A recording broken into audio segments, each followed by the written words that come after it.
Cosmic here, welcome back for another Chaos Zero Nightmare video, and today we are just 2 days away from the first major update for the game, which is going to have a new Chaos mode and so much more to look forward to. And last night during the stream, a lot of people were asking me why I was running through content that I'm running through, so for today's video, I wanted to quickly give you the key things that I think everybody should be doing before Season 1, even if you're not pulling for Yuki. Now, of course, this is going to be looking at the game from just a purely focused on the Chaos spoiler lens of it. But of course, if you are trying to farm up Yuki or some of the other characters, of course, the general statement I want to make up first is that yes, you should be farming your potentials, especially if you're between account level 40 to 50. The best thing that you could be doing is either farming potentials or farming the books that you're going to need to upgrade those characters. But that out of the way, the actual thing that we're going to be talking about is, well, Chaos. So up front, we got to talk about, well, the new Chaos that we're going to be getting, right? This is the mode that we have that we'll look forward to and be spending a lot of our time farming. So yes, if you look at the bottom there is going to be another reward track that we want to unlock. So that is going to take up the vast majority of your time during Season 1. You're not going to want to go back and farm old content because that's going to be taking away time from getting those various unlocks and making sure that you can get the best save data possible as early as possible by maxing that out.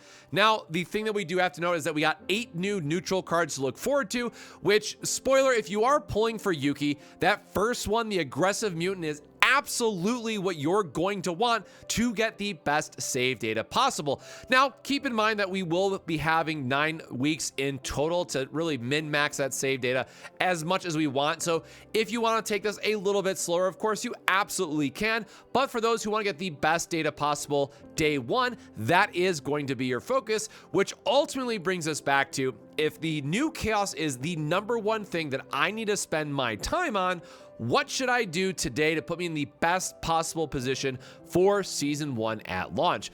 Well, probably the unfortunate answer is that you're going to want to do some farming. Now, I'll put up a little cheat sheet here. Now, this is just my very day 0 guide of what I'm working towards and what I would recommend for people who are trying to gear up Yuki, but is also just very good in general for these supports. I want to stress that if you're using Nia, even if you're not using Yuki or plan to pull for Yuki, or even Chizuru, right? If you're skipping all of the combatants, you are still going to want to unlock Blue Pot 30 as just a spoiler, as I mentioned down there. So even if you're skipping the banners, I can't stress this enough, if you're using Nia, or even the case of Veronica, which is just a general neutral I put there are things that you want to be looking for. Now, with that out of the way, let's actually dive into each one of these and talk about them on a planet-to-planet basis. So, up first, we have Blue Pot. If you caught the stream yesterday, or if you're going to catch a stream later today, for me, this is the one that I am still going to go through and focus on.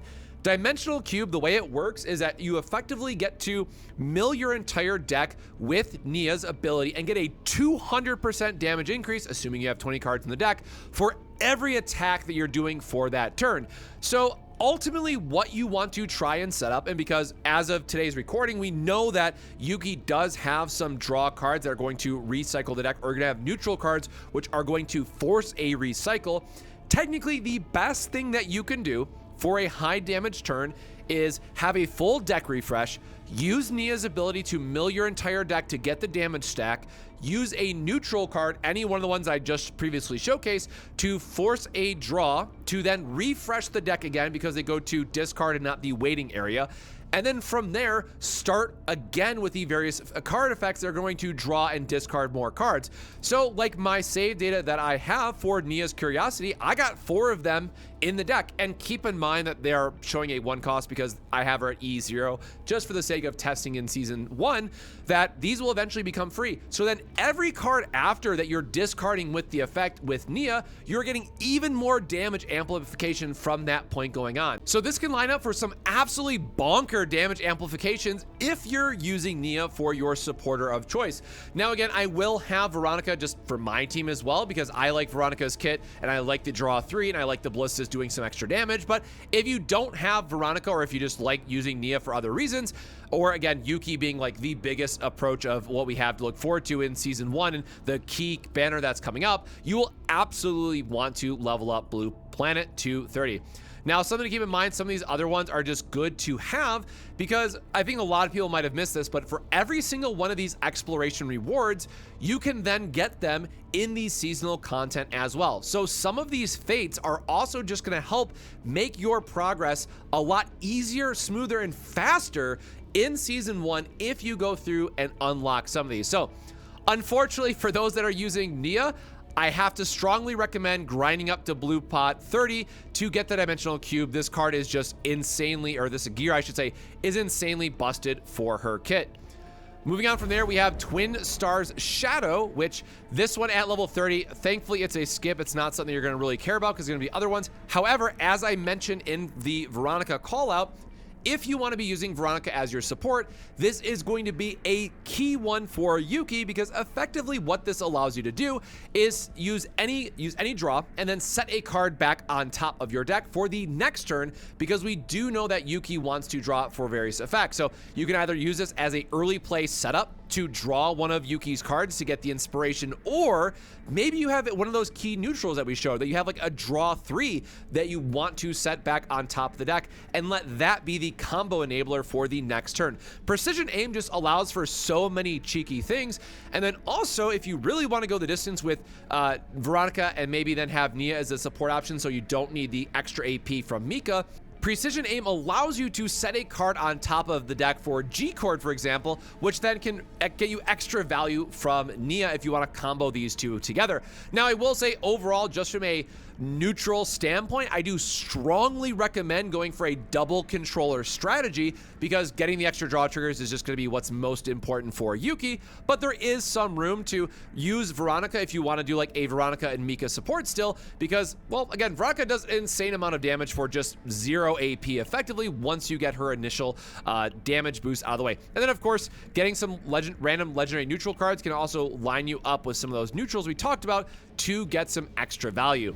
Now, City of Mist, you do want to be using anyways because it is one of the better areas for getting the early farm if you go back and you want some of those equipment. So for a lot of people today that have been farming save data, there's some really good equipment you can get. Now, we'll have to wait and see what all we get in the Season 1 and if it's better. But again, getting the Tranquility, this is the big one for me, which is, again, at level 20. Having this unlocked for Season 1 just helps with those early breakdowns, or as you're trying to push a higher difficulty. Honestly, getting that one less breakdown can be absolutely huge for surviving on that run. Like, one less card can absolutely make a world of a difference. Now, again, 25 is really where this one is going to shine.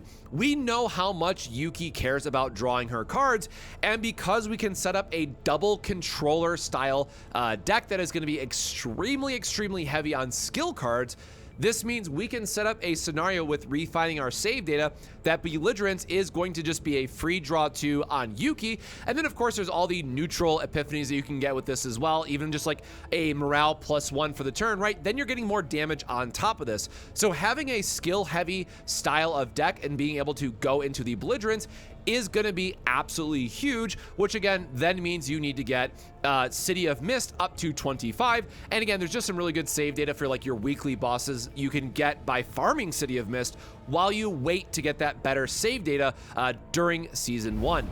Now, Swamp of Judgment, as I mentioned up front, this is just a good to have one. So there will be some starter turns where, again, storages actually save. There's going to be some openers where you don't get the perfect hand. Maybe you just burn a couple upgrades and you want to save an action point or two for the next turn to really combo off and go crazy.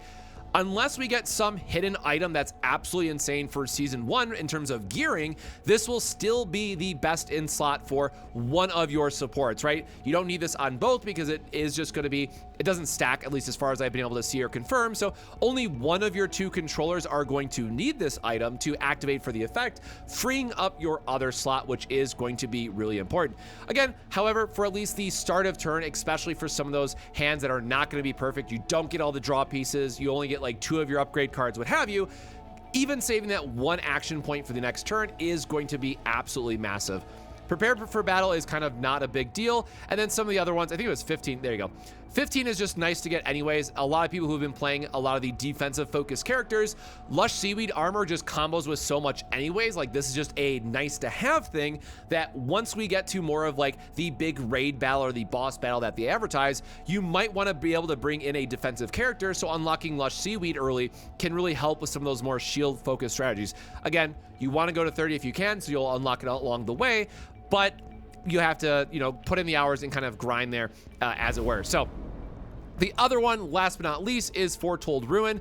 The level 30 here is not that great. The 25, though, is a very strong one with Reorganize. Again, especially for Yuki or just in general. So again, I am making Yuki the main focus here because that will be the first banner for a lot of players.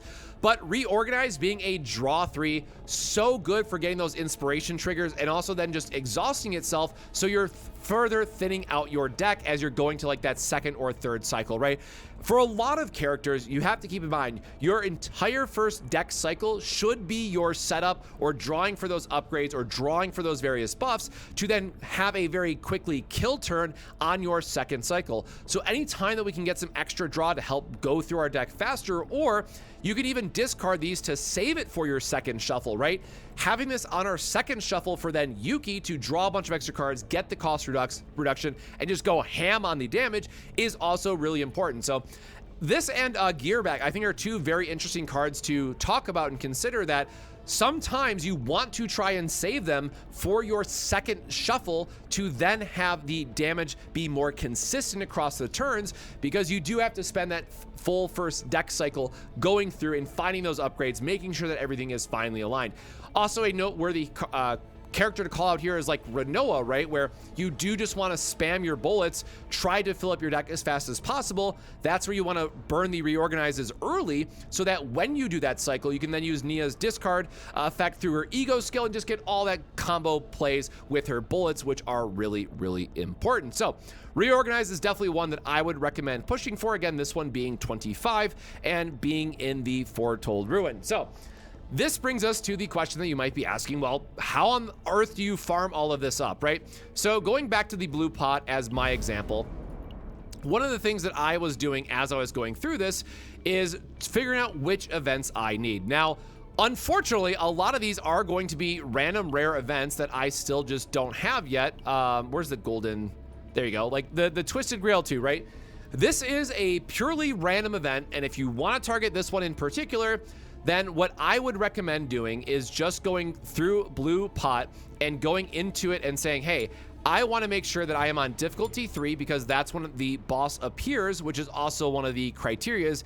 And I will just spam this on difficulty 3, running Nightmare as much as possible to try and trigger those rare events. That is one part that I would recommend. However, if you are further progressed in your account and you are in a position where you can do the higher difficulties, something to keep in mind is that you do get additional points for finding the gear at the 5-star level. It is a visual bug. We confirmed this on stream last night as well, that if I were to here get, let's say, a 5-star Bloodstone of the Void, in the end screen, it'll say +0 new. And it does actually give you points for getting this upgraded version for both of these levels.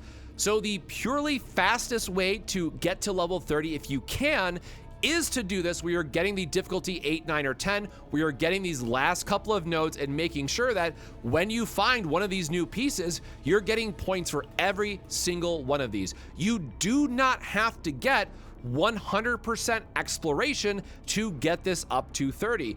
So again, if you can, definitely try to focus on getting to the rare events, getting as high as you can in difficulty and making sure you're getting the equipment. But for most players, especially if you're maybe struggling to get through this content, you can get to 25 just by doing the Nightmare 3 difficulty that I had mentioned, where again, Nightmare 3, and I just like Nightmare because it gives you the epiphanies, which is a little bit easier in my opinion to go through this. You do have to know how to manage your stress, but if you've been playing enough, managing the stress is very easy in this game. But this is how you get the second boss, and that second tier is how you can get some of those rare events. So again, quick recap at the end. Try to get your chaoses to 25, if not 30 for the ones that I mentioned. The fastest way to do that for the free-to-play players who are maybe starting a little bit later, a little bit lower in their account level, go to Nightmare Difficulty 3, chase down the rare events, because those are going to be the ones that you just have to loop through as quick as possible to get those points unlocked. Or if you are someone who has been maybe stamina swiping, or if you're further on in the game, you're more comfortable with it, maybe you have Mei Lin and then, you know, blue pot is the easiest thing in the world, definitely try to go into the 0 system and do it on the highest difficulty so you can get those higher tiered gears, and then, you know, maybe get some nice save data along the way. But again, for those who are looking for Yuki and you want to get the most value possible out of Nia, I can't stress this enough. Make Blue Pot 30 a top priority day 1, or I should say day 0, right, for the season, so that at day 1, season 1, you can dive in, have some fun with it, and just focus on the new content instead of having to go back and farm some of this older stuff, which, you know, is what I will be doing myself. So let me know your thoughts down below. Are you excited for Yuki? Is she going to be the first character you pull on, or are you skipping and maybe using your selector to have an easier time through the season 1 content and saving for a future character? Let me know down below. But until next time, my friends, that's all for this video. So make sure to stay safe, stay hydrated, and we'll see you in the next video. Cheers.